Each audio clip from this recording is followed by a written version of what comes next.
اب یہاں جو ہم اپنا مضمون الحمدللہ شروع کر رہے ہیں، یہاں سے ہم تاریخی ترتیب کے ساتھ ہم 6 قوموں کا ذکر پڑھیں گے کرونالوجیکل آرڈر کے اندر. جو رسول پہلے آیا اس کا پہلے ذکر، پھر اس کے بعد، پھر اس کے بعد، پھر اس کے بعد، پھر اس کے بعد. تو یکے بعد دیگرے 6 قوموں کا ذکر ہے، اور پورے قرآن میں بس سمجھیں کہ انہی کا ذکر آیا ہے بار بار دوہرا کر. کیوں؟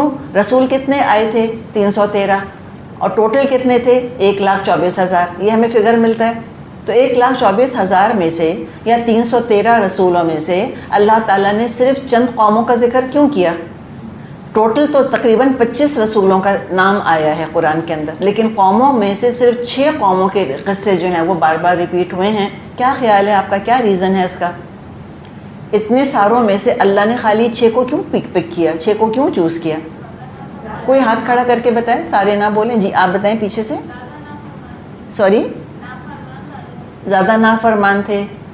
تو کم نافرمانوں پہ عذاب آیا کہ نہیں؟ وہ بھی تباہ ہوئے. جی ہاں. اور کوئی ریزن؟ جی آپ بتائیے.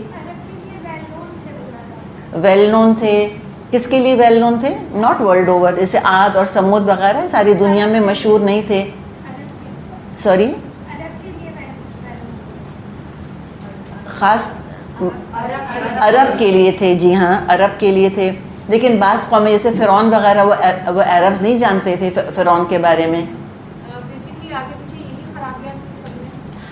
بات یہ ہے، آپ کا جواب بالکل ٹھیک ہے، اللہ تعالیٰ آپ کو علم میں اضافہ کرے. دیکھیے جو 6 قوموں کا ذکر آیا ہے نا، تھرو آؤٹ ہسٹری یہی 6 خرابیاں رہی ہیں جس سے کہ امتوں پہ زوال آیا یا جو اللہ کی پکڑ میں آئیں. اس کے علاوہ اور 7ویں چیز کوئی ہے نہیں. یا عقیدہ بگڑا، ٹھیک ہے نا. اچھا، بیسکلی جو پہلی خرابی پیدا ہوتی ہے اللہ سے دوری یا اللہ کے ساتھ شرک. بیسکلی پہلے یہی چیز خراب ہوتی ہے. وہ مین جب اللہ تعالیٰ سے تعلق کے اندر خرابی پیدا ہو جاتی ہے، اس کے بعد پہ مختلف قسم کے پروورژنز ہیں جو کہ آنے شروع ہوتے ہیں. اکنامک یا جس کو فائنینشیل ایشوز ہم کہیں وہ پیدا ہوتے ہیں، اس میں ظلم پیدا ہونے لگتا ہے. یا سیکشل پرورژن آ جاتا ہے جو قوم لوط میں ہوا، اکنامکل پرورژن قوم شعیب میں ہوا، پولیٹیکل سپریشن شروع ہو جاتا ہے جو کہ قوم فرعون کا ایشو تھا. اسی طرح ہم دیکھیں گے کہ یہی سارے ایشوز اور مسائل ہیں جو کہ چلتے چلے گئے. اچھا، یہ جو رسولوں کا ذکر آتا ہے یہ 2 طرح سے آتا ہے قرآن میں. دیکھیے رسولوں کی زندگی کے 2 حصے رہے انبیاء رسولوں کے. ایک ان کی اپنی پرائیویٹ لائف، پیدا ہوئے، پلے بڑے، شادی ہوئی، امی ابو وغیرہ وغیرہ، بہن بھائی، ٹھیک ہے. اور ایک انداز ہوتا ہے کہ ان رسولوں کے ساتھ قوموں کا کیا معاملہ ہوا، انہوں نے کس طرح دعوت پیش کی قوموں کو، قوم کا کیا رسپانس ہوا، پھر قوم کا کیا انجام ہوا. تو بعض دفعہ ہم چونکہ اس طریقے کو نہیں سمجھ پاتے، ہم کہتے ہیں ایک ہی بات ریپیٹ ہوئی چلی جا رہی ہے. ایک ہی بات نہیں ہے، انداز فرق ہوتا ہے. اچھا، اور جتنی دفعہ رسولوں کے قصے ریپیٹ ہوئے ہیں ہمیشہ کوئی نہ کوئی ایک نیا اینگل ہے جو کہ اس میں بتایا جاتا ہے. اور وہ نیا اینگل کیا ہوتا ہے؟ جو سورت کی تھیم کے ساتھ سنکرونائز ہوا ہوتا ہے. جو بنیادی پیغام اس صورت میں دینا ہوتا ہے اس پر زور دینے کے لیے ایک خاص پہلو بیان کیا جا رہا ہوتا ہے. یہ انداز ہے دراصل. تو یہ جو ایک انداز ہم نے ڈسکس کیا کہ بعض دفعہ رسولوں کی پرائیویٹ زندگی ڈسکس ہوتی ہے، اس کو قصص الانبیاء کہتے ہیں.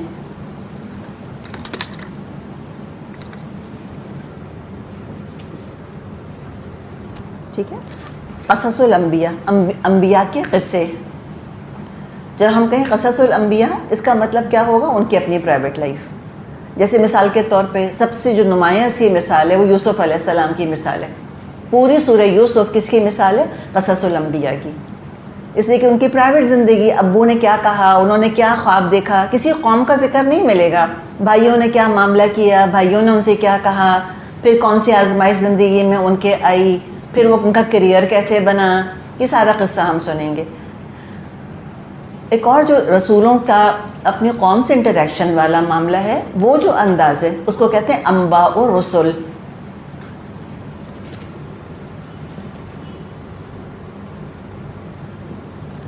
انباء، نبا کی جمع ہے خبریں، کس کی خبریں؟ رسولوں کی، کہ جب انہوں نے رسالت کا فریضہ انجام دیا، جب قوموں کو پیغام پہنچایا تو پھر کیا ہوا۔ تو سورۃ الاعراف میں دراصل انباء الرسل کا انداز ہے، رسولوں کا ذکر ہے، ان کے دعوت اور تبلیغ کا ذکر ہے، اس کا انداز کیا ہے۔ ہر رسول کا اپنا الگ انداز تھا دعوت دینے کا، جیسی قوم ہوتی تھی اسی کے حساب سے وہ اپنا انداز اختیار کیا کرتے تھے۔ پھر قوم نے کیا کہا، کیا بیک اینڈ فورتھ ہوا، کیا رسپانس ہوا، پھر قوم کا کیا انجام ہوا، یہی ہم انشاءاللہ تعالیٰ دیکھیں گے۔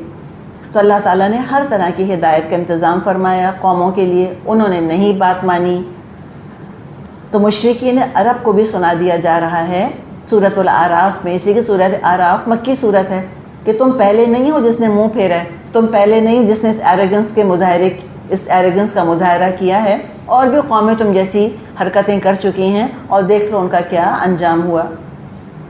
سب سے پہلے ذکر آ رہا ہے نوح علیہ السلام کی قوم کا۔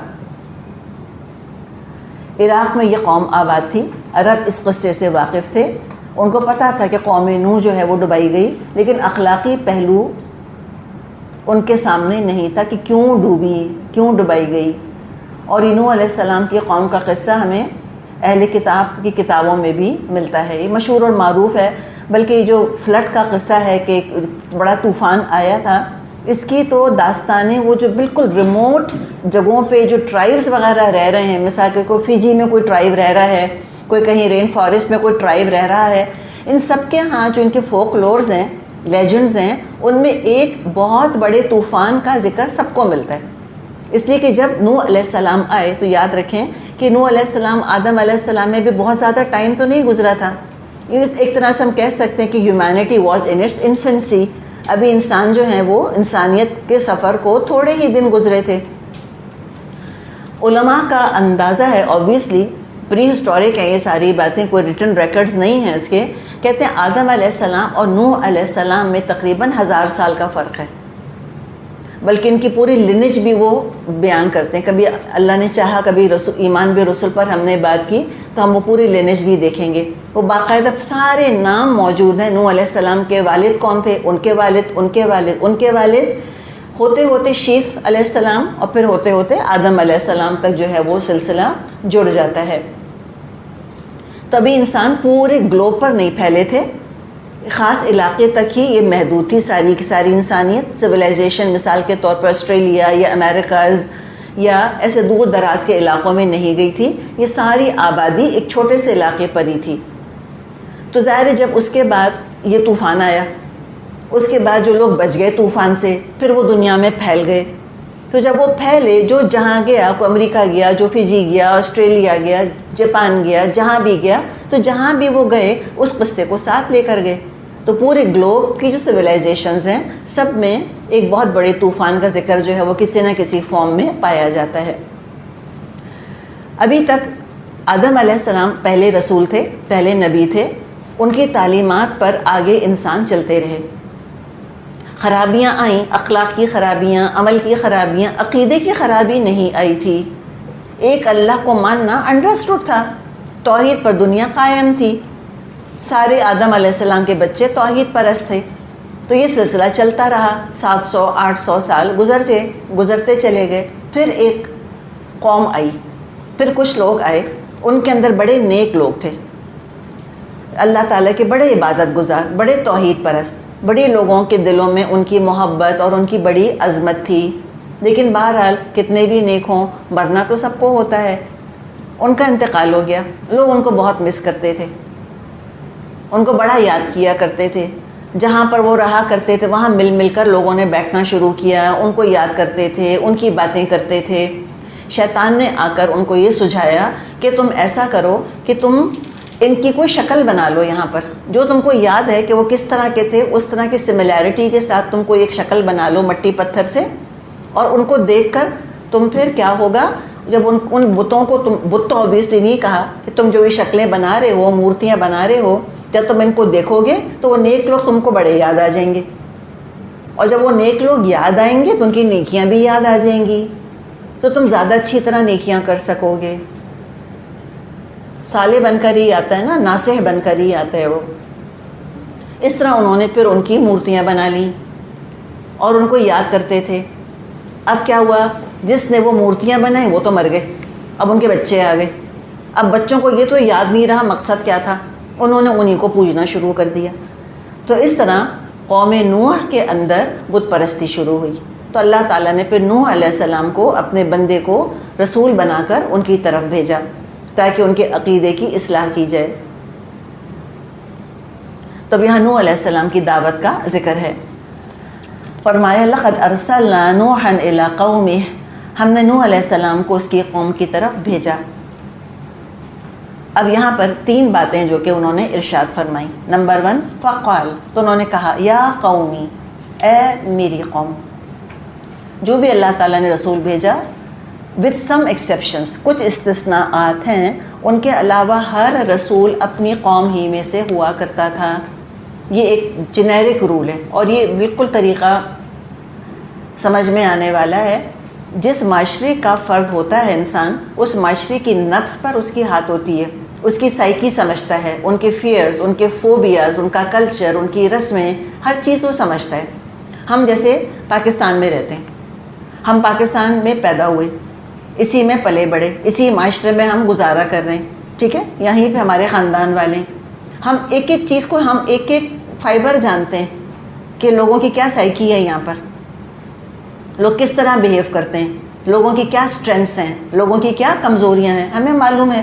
کوئی اور جاپان سے مثال کے طور پہ آ جائے، وہ نہیں سمجھ پائے گا کہ یہاں کیا ہو رہا ہوتا ہے۔ تو وہ بیسٹ جو تبلیغ ہوتی ہے وہ اسی جگہ ہوم گرون مبلغ ہونے چاہیے۔ اس سے ایک اور نقطہ آپ ذہن میں بٹھا لیں، چونکہ اب دنیا ایک طرح سے گلوبل ولیج بن گئی ہے، خاص طور پہ جو کمیونیکیشن کے ذرائع اتنے بڑھ گئے ہیں اس کی وجہ سے۔ اب جو جہاں کا اسکالر ہے آپ گھر بیٹھے اس کو سن سکتے ہیں، کوئی امریکہ میں ہے، کوئی فرانس میں ہے، کوئی جہاں ہے، جو جہاں ہے، ٹھیک ہے، وہ وہاں پہ اپنی تبلیغ کر رہے ہیں۔ اللہ تعالیٰ ان کو اپنی حفاظت میں رکھے، جو حق کے مبلغ ہیں وہ اپنی حق بات بیان کرتے رہیں۔ لیکن ایک بات یاد رکھیں کہ جو جس جگہ کا ہوتا ہے نا، وہ وہیں کے ایشوز کو ایڈریس کر رہا ہوتا ہے۔ ایک تو گلوبل آبویسلی اسلام ہے، عقیدے کے اندر، عبادات کے اندر تو سب ایک ہی بات کریں گے، لیکن کچھ باریکیاں ہیں جو کہ اپنے معاشرے کو دیکھتے ہوئے وہ بیان کرتے ہیں۔ مثال کے طور پہ میں اور آپ اپنی باریکیاں کیا بیان کریں گے؟ ہم یہ بیان کریں گے، ہم پاکستان کے رہنے والے، کہ کام کرنے والی جو ہماری ملازمائیں ہیں ان کی ہم عزت کریں، ان کو ہم صوفے پر بٹھائیں۔ اب اگر امریکہ میں کوئی ریورٹڈ مسلم یہ بات سن رہا ہے کہ وہ پاکستان میں کوئی بیٹھ کے محترمہ یہ کہہ رہی ہیں کہ اپنی کام کرنے والی میٹ کو اپنے ساتھ صوفے پر بٹھائیں، وہ ریلیٹ کر سکے گا؟ وہ نہیں ریلیٹ کر سکے گا، کہے گا پتہ نہیں کیا باتیں ہو رہی ہیں۔ یا یہ کہیں کہ بھئی اس کا گلاس الگ نہیں کریں، اس کا منہ گندا نہیں ہے، وہ کہیں گے پتہ نہیں کس قسم کی باتیں، اس لیے کہ ان کے ہاں تو یہ کانسیپٹس نہیں ہیں نا۔ وہ اپنی میٹس کو وہ گھٹیا نہیں سمجھتے، ناپاک گندا اچھوت نہیں بنا کے رکھتے، وہ ان کی عزت کرتے ہیں، نارمل انسانوں کی طرح ٹریٹ کرتے ہیں۔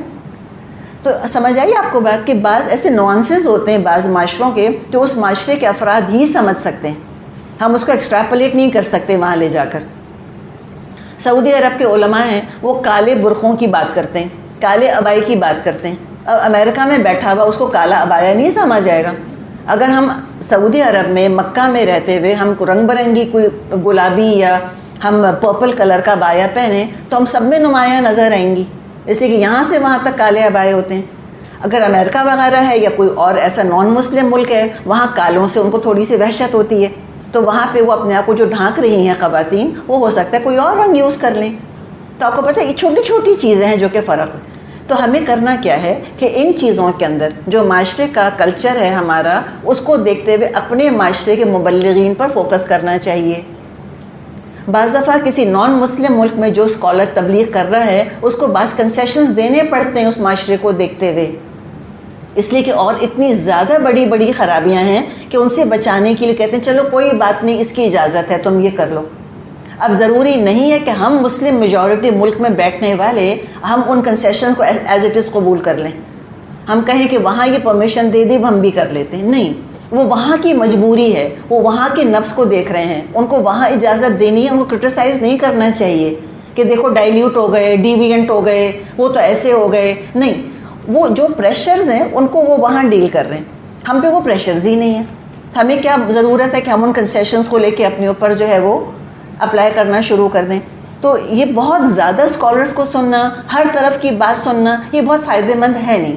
ٹو بی ویری آنیسٹ آپ کو میں بتا رہی ہوں، اپنی علمی دلچسپی کے لیے ہم کر سکتے ہیں، وہ اور بات ہے. علم بڑھانے کے لیے، گائیڈنس کے لیے اللہ سے یہ دعا کرنی چاہیے کہ اللہ ہمیں ہمارے ہی علاقے کا رہنے والا کوئی عالم مل جائے جو ہمیں جانتا ہو.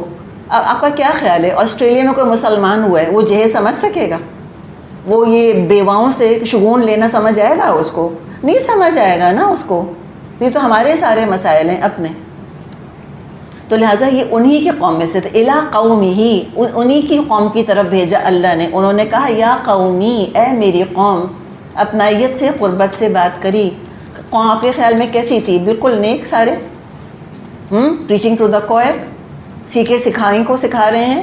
ہم تبلیغ کرنا ایسے لوگوں کو چاہتے ہیں، سب نیک بالکل صالح ہیں، اور ہم کہیں گے چلو تم اور نماز اب تہجد بھی پڑھ لیا کرو. نہیں، جب بھی رسول آئے بگڑی ہوئی قوم کی طرف آئے، انتہائی گناہ گار قوم تھی، نفرت سے، حقارت سے بات نہیں کری کہ او یو سنفل ایول پیپل، ایسے نہیں بات کری.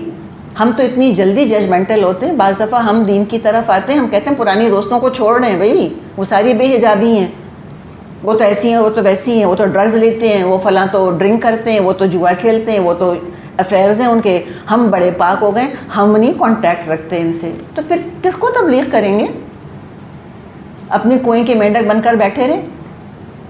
کسی مجلس محفل میں جائیں گے، ساری مجلس پہ نظر ڈالی، وہ جو اپنی کلاس فیلو نظر آ گئی نا، تیر کی طرح دوڑ کے ان کے پاس جائیں گے. السلام علیکم، بالکل تجوید درست، بالکل صحیح نکلنا چاہیے.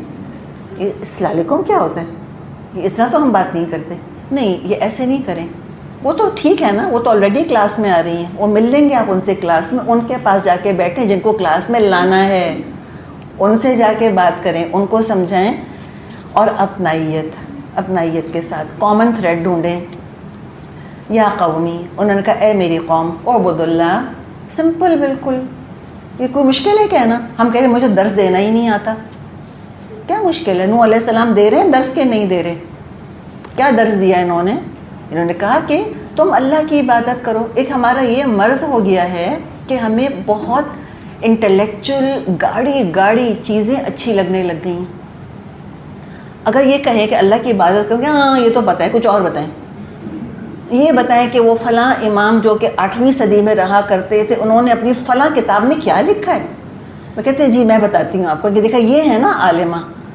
سمپل عالم وہ ہے جو لوگوں کو اللہ سے جوڑ دے. اور رسولوں سے بڑھ کے عالم کوئی نہیں تھا. کیا کہا انہوں نے؟ اعبدوا اللہ، میری قوم اللہ کی عبادت کرو. تو عالم کی جو شان ہوتی ہے وہ علم کے پلندوں میں نہیں ہوتی، اس کے عمل میں ہوتی ہے، اس کے اخلاق میں ہوتی ہے، اس کی اپنائیت میں ہوتی ہے، اس کی قربت میں ہوتی ہے.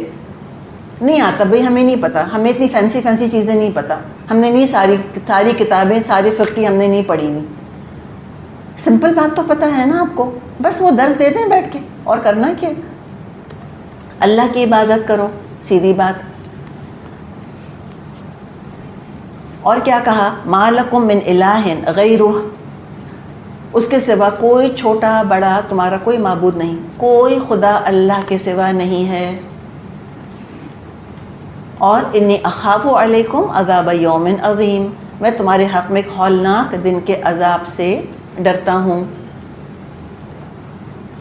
یہ بات کہہ دی انہوں نے.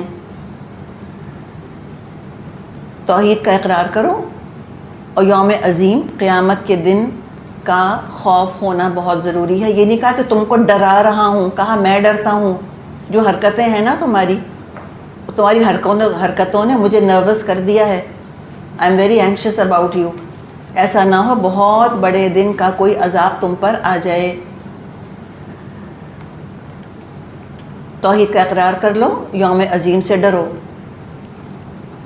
تو ظاہر ہے پہلے دو کام قوم نہیں کر رہی تھی، اللہ کی عبادت نہیں کر رہی تھی، بہت سارے الہ بنا لیے تھے اس نے، تو ان کے لیے تو پھر ڈرنا ہی تھا۔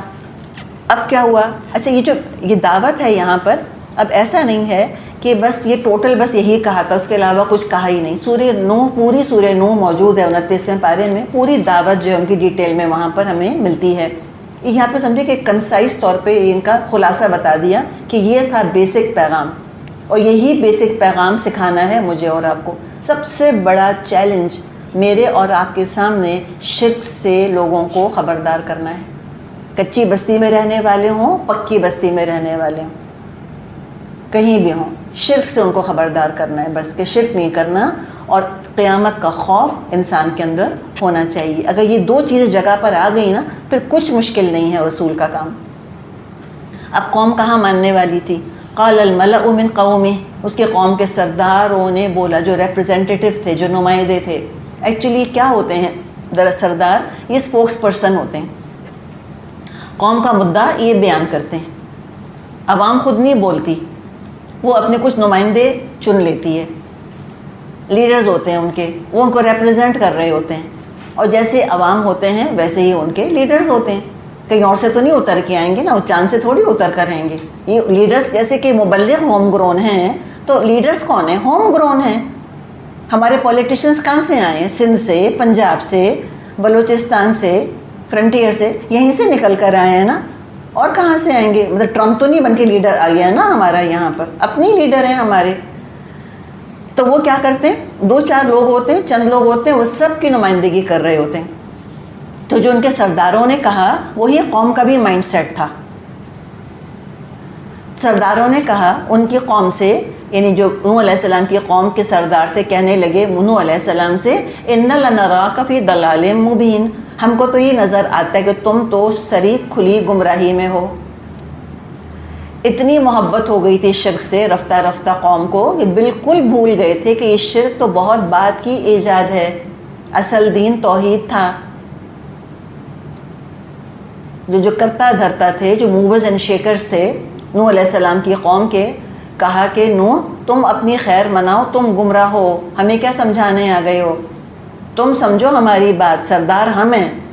پھر تکبر بھی ہو جاتا ہے نا، ہم پڑھے لکھے، ڈگری والے، پوزیشن والے، پاور والے، اتنی ملیں ہماری ہیں، ہمارا اتنا ہے، ہم تو فلاں جگہ سے ڈگری لے کر آئے ہوئے ہیں، ہم تو فلاں فورن زبان اتنے بہترین لہجے میں بولتے ہیں، تو تم ہوگے گمراہ، ہم کو گمراہ مت کہو۔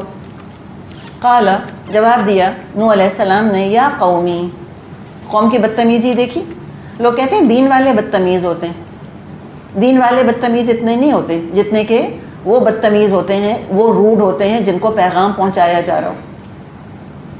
وہ کہتے ہیں دیکھ کر دین والوں کو، کیا تم نے ٹینٹ پہن لی ہے؟ وہ ایسی باتیں کرتے ہیں۔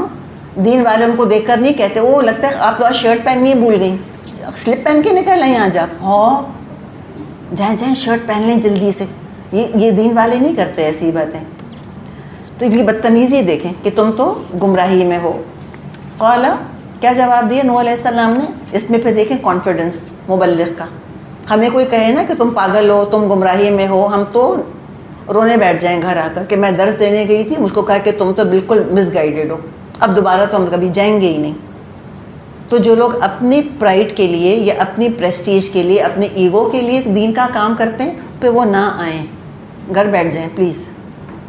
یہ تو بہت مشکل راستہ ہے، بہت باتیں سننے کو ملتی ہیں، کوئی پاگل، کوئی دیوانہ، کوئی خاندان کاٹنے والا، کوئی کچھ کہے گا۔ تو ہر بات خاموشی کے ساتھ ہضم کرنی ہے، ایک اپنے اندر گہرا سا کنواں بنا لیں، ساری باتیں ڈمپ کرتی جائیں اس کے اندر، کسی جگہ جا کے وہ جمع ہو جائیں، میرے کام کی نہیں، ساری فالتو باتیں۔ تو ان کی پرسنالٹی پہ اثر نہیں ہوا کرتا تھا رسولوں کی، قوم کے کرٹیسزم سے اور ان کے اس طرح کے بلو دا بیلٹ قسم کے حملوں سے وہ اثر کوئی قبول نہیں کرتے تھے۔ یہ ان کے اندر اعتماد تھا، کانفیڈنس۔ اسی لیے ہم شروع سے بات کر رہے ہیں کہ مومن کے اندر سیلف رسپیکٹ اور سیلف کانفیڈنس ہوتا ہے۔ ایسے وہ چھوئی موئی نہیں ہوتے، کسی نے کچھ کہہ دیا رونے بیٹھ گئے، کسی نے کچھ کہا انگزائٹی کا اٹیک ہو گیا، نہیں، ایسے نہیں ہوتا۔ کیا جواب دیا؟ یا قومی، اپنائیت بھی نہیں کم کر رہے، یہ نہیں کہہ رہے کہ او یو سلی پیپل، نہیں، اے میری قوم لیس بی دلالتن، میرے ساتھ تو کوئی گمراہی نہیں ہے، تم کیا کہہ رہے ہو، میں کہاں سے گمراہ ہوں، ولیکنی رسول من رب العالمین، لیکن میں تو رسول ہوں رب العالمین کا۔ تو میں اور آپ بھی کیا ہیں، ہم بھی تو اللہ کا پیغام پہنچا رہے ہیں۔ تو یہ ایک آنر فیل کریں اپنے اندر، یہ انشاءاللہ ہمارے اندر ایک کانفیڈنس لے کر آنے والی چیز ہے۔ ان کا کہ ولیکنی رسول من رب العالمین، میں تو رسول ہوں رب العالمین کا، ابلغکم رسالات ربی، میں تم کو اپنے رب کے پیغامات پہنچا رہا ہوں۔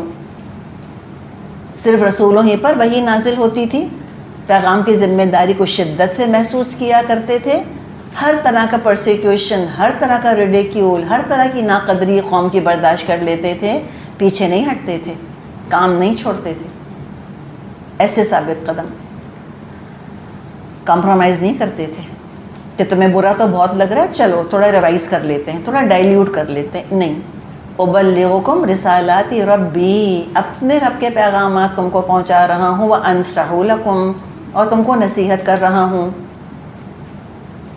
وَأَعْلَمُ مِنَ اللَّهِ مَا لَا تَعْلَمُونَ، اور مجھ کو اللہ کی طرف سے وہ کچھ معلوم ہے جو تم کو نہیں معلوم، تم نہیں جانتے وہ ساری چیزیں جو کہ میں جانتا ہوں۔ یہ ہے کانفیڈنس، میرے پاس علم ہے، ڈگریاں تمہارے پاس ہوں گی، علم میرے پاس ہے، اللہ نے وحی کے ذریعے مجھ کو علم دے دیا ہے۔ او عجبتم، کیا تم کو حیرت ہوئی اس بات پر، تعجب ہوا تم کو، عجیب لگی یہ بات تم کو، ان جاءکم ذکر من ربکم علی رجل منکم، کہ اللہ کی طرف سے، تمہارے رب کی طرف سے ایک یاد دہانی آ گئی ہے تمہیں میں سے ایک انسان، تمہیں جیسے ایک انسان پر جو تمہیں میں سے ہے، لینذرکم، تاکہ وہ تم کو خبردار کر دے، ولتتقوا، اور تاکہ تم تقوی اختیار کرو، ولعلکم ترحمون، اور تاکہ تم پر رحم کیا جائے، تم بچ جاؤ، تم پہ رحم کیا جائے۔ تو کیا کہا، ایک تو تعجب کا ذکر کیا کہ تم بڑے حیران ہو رہے ہو اس بات پہ کہ تمہارے پاس خود تمہاری اپنی قوم کے ایک آدمی کے ذریعے تمہارے رب کی یاد دہانی آ گئی ہے، اور وہ تم کو انذار کر رہا ہے کہ تم غلط کام چھوڑ دو اور تم میں تقوی پیدا ہو۔ تو رسول کی بات مان کر ہی تقوی پیدا ہو سکتا ہے، وَلَعَلَّكُمْ تُرْحَمُونَ، اور تاکہ تم پہ رحم کیا جائے۔ تو رسول کی بات مان کر ہی دراصل اللہ کے رحم کے مستحق بنتے ہیں۔ تو انذار کیا کہ تمہارے پاس دنیاوی علم ہے، لیکن میں جو بات تم کو بتا رہا ہوں وہ میرے سوا کوئی نہیں جانتا، میرے علاوہ کسی کو یہ باتیں نہیں پتہ، اس لیے کہ اللہ نے مجھے بتائی ہیں۔ فَكَذَّبُوهُ، اب لمبی داستان اللہ نے بیچ میں چھوڑ دی، 950 برس گزر گئے، جھٹلاتے گئے جھٹلاتے گئے جھٹلاتے گئے۔ کذب یکذبو کے اندر بھی مبالغہ ہے، کانسٹنٹلی ایک کام ہوتا رہا، جھٹلاتے رہے، جنریشن آفٹر جنریشن، نسل در نسل جھٹلاتے رہے۔ فَأَنْجَيْنَاهُ وَالَّذِينَ مَعَهُ فِي الْفُلْكِ، تو ہم نے نجات دی نوح علیہ السلام کو اور ان لوگوں کو جو ایمان لائے تھے اس کے ساتھ، ایک کشتی میں، اس کا ذکر بھی ہم پڑھیں گے۔ وَأَغْرَقْنَا الَّذِينَ كَذَّبُوا بِآيَاتِنَا، اور ان لوگوں کو ڈبو دیا جنہوں نے ہماری آیات کو جھٹلایا تھا۔ إِنَّهُمْ كَانُوا قَوْمًا عَمِينَ، یقیناً وہ اندھے لوگ تھے، عقلیں اندھی تھیں، دل اندھے تھے۔ ہم نے بات کی تھی ابھی کہ قوم دجلہ اور فرات کے کنارے آباد تھی، یہ دو دریا تھے، ٹائگرس اینڈ یوفریٹس، عراق میں آباد تھی نا، عراق میں یہ دو دریا ہیں، ٹائگرس اینڈ یوفریٹس، دجلہ اور فرات، وہاں پہ آباد تھی۔ تو ہسٹورینز کا اندازہ ہے کہ تقریباً 3200 قبل مسیح، 3200 BC میں یہ طوفان آیا تھا، اور جو فلک کشتی کا ذکر تو قرآن میں جگہ جگہ آتا ہے، قرآن نے اس کا ڈسکرپشن نہیں دیا، لیکن بائبل کے اندر ڈسکرپشن ہے کہ 5 منزلہ وہ یا 3 منزلہ وہ جہاز تھا، لمبائی چوڑائی اس کے میجرمنٹس وغیرہ بھی بائبل میں لکھے ہیں، اور تورات یہ کہتی ہے کہ 3 منزلہ جو یہ جہاز تھا یہ 5 مہینے چلتا رہا، مدت بھی بتائی ہے انہوں نے، 5 months وہ پانی میں چلتا رہا، واللہ عالم۔ قرآن نے تفصیلات نہیں بتائیں، بعض دفعہ تفصیلات میں گم ہو کے نا انذار بھول جاتے ہیں لوگ، کتنی لمبی تھی کشتی ہوتی رہے، کتنی چوڑی تھی ہوتی رہے، کتنی منزلیں تھی ہوتی رہیں، بات کیا ہے انذار کیا ہے، کرکس آف دا میٹر کیا ہے کہ بچے صرف وہ جنہوں نے نوح علیہ السلام کی بات مانی تھی، اور یہ اللہ کا رول کبھی چینج نہیں ہوگا. صرف وہ بچیں گے جو رسول کے فرما بردار ہوں گے، اور وہ نہیں بچیں گے جو رسول کی فرما برداری نہیں کریں گے. تو میرے لیے اور آپ کے لیے ٹیک ہوم ایڈوائس یہی ہے فی الحال. اب آگے مزید پھر ہم دوسرے انبیاء اور رسولوں کا ذکر پڑھیں گے. وآخر دعوانا ان الحمد للہ رب العالمین. سبحانک اللہم و بحمدک نشہد ان لا الہ الا انت نستغفرک و نتوب الیک. السلام علیکم ورحمۃ اللہ وبرکاتہ. وعلیکم السلام ورحمۃ اللہ وبرکاتہ.